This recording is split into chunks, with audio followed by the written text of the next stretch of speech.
Good morning, student. Firstly, I would like to congratulate you. You have qualified the 10th exam successfully and taking the admission for the 11th commerce. Dear student, we having 10 units in the economic subject, that is basic concept, money, and then partition values, then the economy of Maharashtra, then rural development in India, then population in India, unemployment in India, poverty in India, economic policy of India since 1991, economic planning in India. So students, I am going to move on the first topic, that is basic concept in economics. So before I'll explain the economics, we must want to see the related circumstances, such as today's world is marked by the scientific inventions and discoveries. हम देखते हैं कि बहुत आज जो दुनिया है बहुत आगे चली गई है, बहुत सारे साइंटिफिक इन्वेंशंस और डिस्कवरीज हुई है। जब ये रिमार्केबल डिस्कवरीज और इन्वेंशंस हम देखते हैं तो हमारे माइंड में एक क्वेश्चन आता है कि ये सब साइंस के थ्रू हो रहा है, तो साइंस क्या है।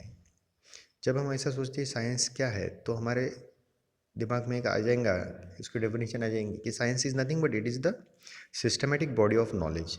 एक ज्ञान जो है, ज्ञान को सही इसमें सेट करना, सिस्टमेटिक बॉडी यानी परफेक्टली उसको सेट करना और उसकी अच्छी तरह से प्लेसमेंट करना या फिर प्लेस्ड करना उसको, नॉलेज को, इसको हम बोलेंगे साइंस। यानी नॉलेज को अगर सिस्टमेटिकली रखा जाता है तो उसको हम साइंस बोलते हैं।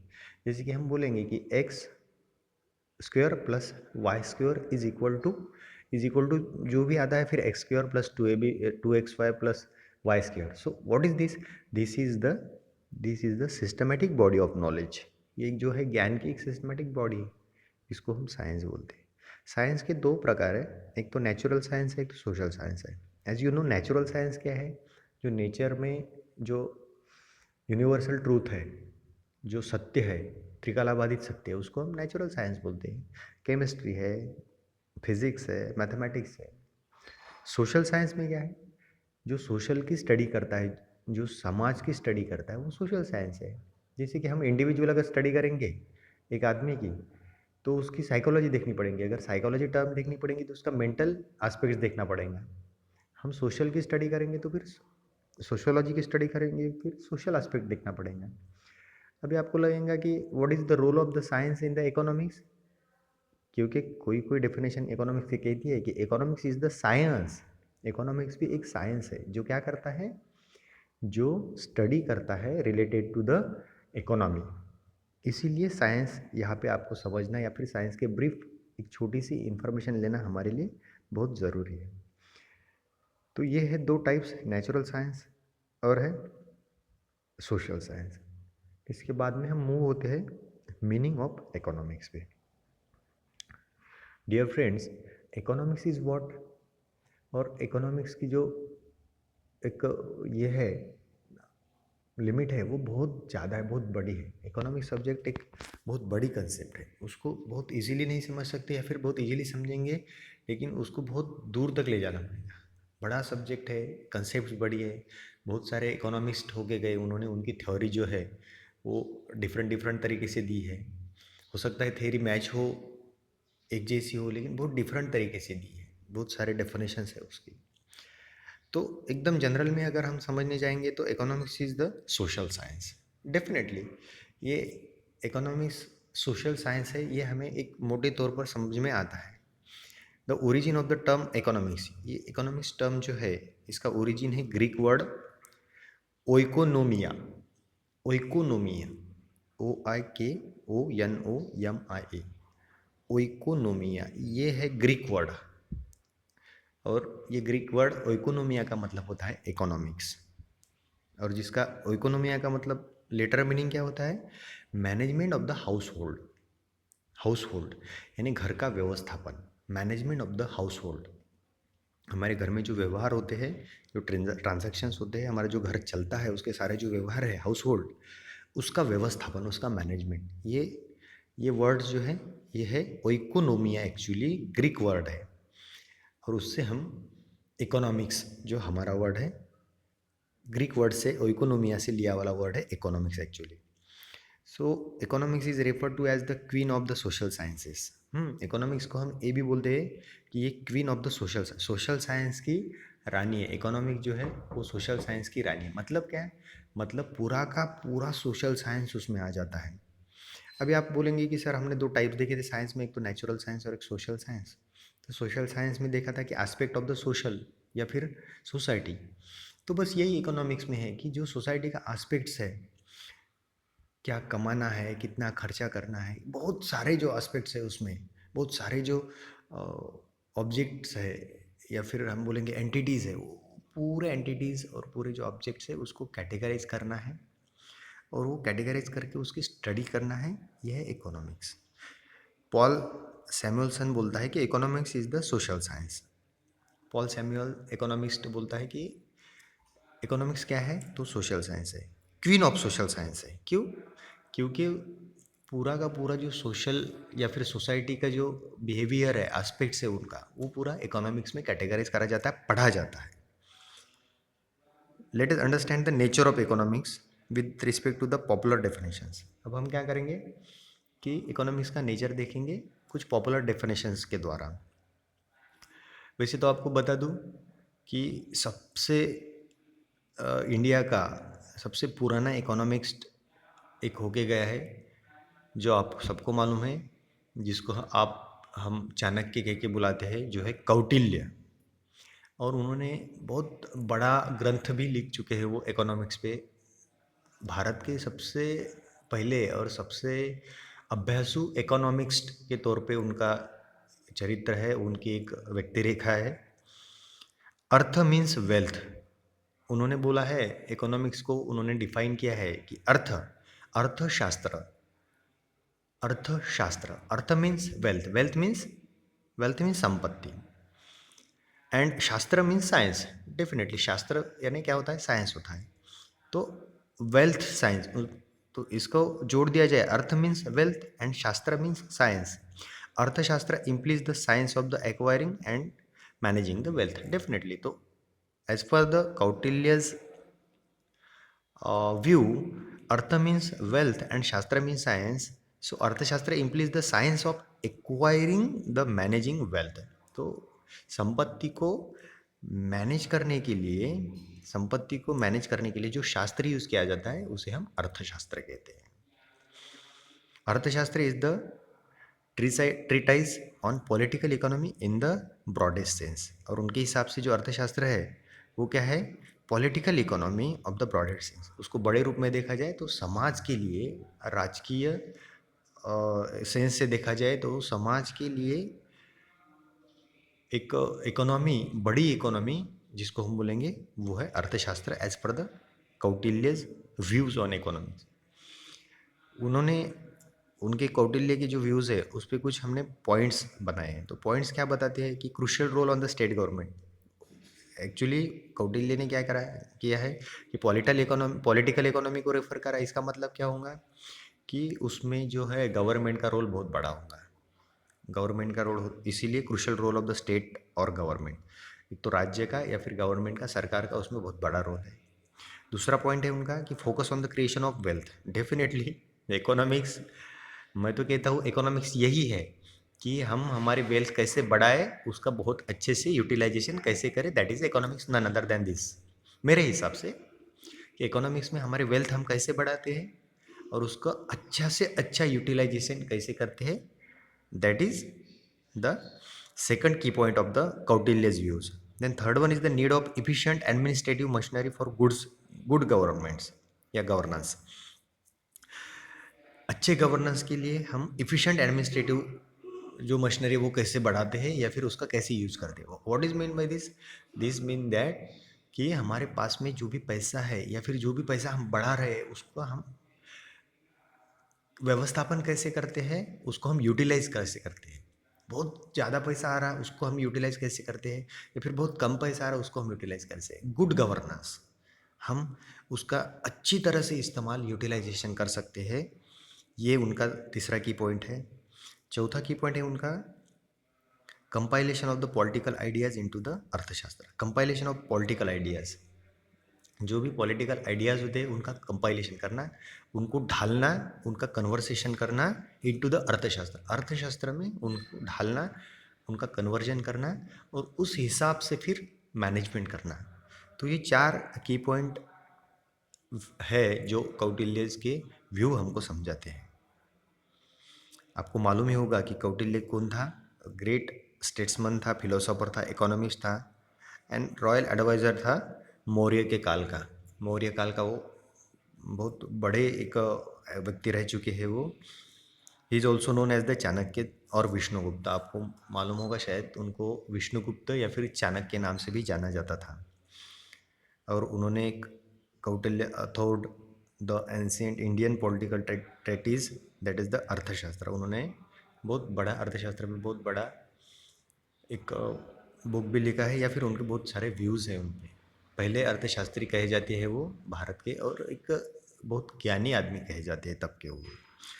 हम कुछ डेफिनेशंस देखेंगे इकोनॉमिक्स के, जिनको हम फादर ऑफ इकोनॉमिक्स मानते हैं या फिर कहते हैं, वो है एडम स्मिथ। आपको मालूम ही होगा classical economics Adam Smith also regard as the father of economics. अर्थशास्त्र के जनक जिनको कहा जाता है वो है एडम स्मिथ। उनके हिसाब से out of his many literary contributions to economics, he is most famous for his 1776 piece of work, An Inquiry into the Nature and Causes of Wealth of Nations. Adam Smith defines economics as a science of wealth, जो कि अर्थशास्त्र के जनक कहे जाते हैं, जिन्होंने बहुत सारा काम किया है अर्थशास्त्र में और दुनिया को उन्होंने बहुत बड़ी उपलब्धि दी है अर्थशास्त्र में। एक स्टडी है उनके अर्थशास्त्र में, तो वो बोलते हैं कि एडम कि a science of wealth. Economics क्या है? A science of wealth. Science यानी शास्त्र, वेल्थ यानी संपत्ति, संपत्ति का शास्त्र है। एडम स्मिथ क्या बोलते हैं कि संपत्ति का शास्त्र। इससे क्या निकलता है? इसके कितने पॉइंट है? कुछ की पॉइंट्स निकलते हैं, जैसे कि एक तो है कि इनके हिसाब से non intervention of the government, government का कुछ इंटरवेंशन इसमें नहीं होना चाहिए। दूसरा क्या है? Capital and wealth accumulation, capital और वेल्थ का एकुमुलेशन होना चाहिए, कंबाइंड होना चाहिए, और उनका मेजरमेंट होना चाहिए, मैनेजमेंट होना चाहिए। और nature's law in economics affairs, economics affairs जो होते हैं उसमें नेचर्स लॉ भी इंक्लूड करने चाहिए। ये भी उनका एक ये है की पॉइंट्स है। और लास्ट की पॉइंट्स है उनका कि division of labour as an aspect of the growth theory. Adam Smith ने इकोनॉमिक्स में लेबर पे बहुत ज़्यादा ध्यान दिया था, तो उनके हिसाब से division of labour as an aspects of growth theory, किसी भी देश का अगर ग्रोथ करना है या किसी भी देश को अगर आगे जाना है तो लेबर के एस्पेक्ट से हमें हिसाब करना पड़ता है, या फिर हमें इकोनॉमिक्स पढ़ना पड़ता है। तो ये उनका चौथा की पॉइंट है। फिर हम देखेंगे अल्फ्रेड मार्शल की थ्योरी अगेंस्ट द इकोनॉमिक्स। उन्होंने क्या कहा है? वो है एक न्यू क्लासिकल इकोनॉमिस्ट रह चुके हैं। Professor Alfred martial has given the welfare oriented definition of economics. उन्होंने वेलफेयर ओरिएंटेड डेफिनेशन इकोनॉमिक्स की दी है। Economics is the study of Mankind in the ordinary business of life. It examines that part of individual and social action which is closely connected with the attainment and use of the material requisites of well-being. इसका मतलब क्या होता है कि economics is the study of mankind of the ordinary business of life. हर आदमी की जीवन में या फिर जो भी रोज़मर्रा की ज़िंदगी है किसी भी आदमी की, उसका जो ऑर्डिनरी बिजनेस होता है उसके लाइफ की स्टडी को इकोनॉमिक्स का है उसने। जिसमें क्या होता है? जिसमें it examines that part of individual and social action. इसमें ऐसे पार्ट को एग्जामिन किया जाता है जो इंडिविजुअल और सोशल एक्शन होता है, उसके खुद पे क्या इम्पैक्ट होता है, सोशल पे क्या इम्पैक्ट होता है, विच इज़ क्लोजली कनेक्टेड, जो कि क्लोजली कनेक्टेड होता है with the attainment of the use of material requisites of wellbeing. और वो यूज़ क्या कर रहा है और उसका इम्पैक्ट कितने लोगों पे, कौन से एंटिटी पे, ऑब्जेक्ट पे हो रहा है, इस सब की जो स्टडी है, इस सब की स्टडी यानी economics as per the professor Alfred Marshall. उनके भी कुछ की पॉइंट हमने कैटेगराइज करे हैं, जैसे कि study of an ordinary man. उन्होंने क्या किया है कि ऑर्डिनरी मैन की स्टडी की है कि भाई उसका जो पैसे कमाने का उसका जो बिजनेस है, उसकी जो लाइफ है वो क्या है, वो हर इंडिविजुअल एस्पेक्ट्स को एग्जामिन करना है। देन मटेरियल वेलफेयर को उन्होंने फोकस किया है, बिहेवियरल साइंस को उन्होंने फोकस करा है, और economics is not the simply a study of wealth. और उन्होंने बोला है कि सिर्फ वेल्थ की स्टडी करने से इकोनॉमिक्स नहीं होगा, तो जो वेल्थ के रिगार्डिंग बाकी के जो एंटिटीज़ हैं उस सब की स्टडी करेंगे तो जाके हम इकोनॉमिक्स को अच्छे से पढ़ पाएंगे, as per the professor Alfred marshals. फिर हम देखेंगे प्रोफेसर रॉबिन्सन की study. This is the most popular definition of the economics. Economics की सबसे पॉपुलर डेफिनेशन अगर है तो प्रोफेसर रॉबिन्सन की है।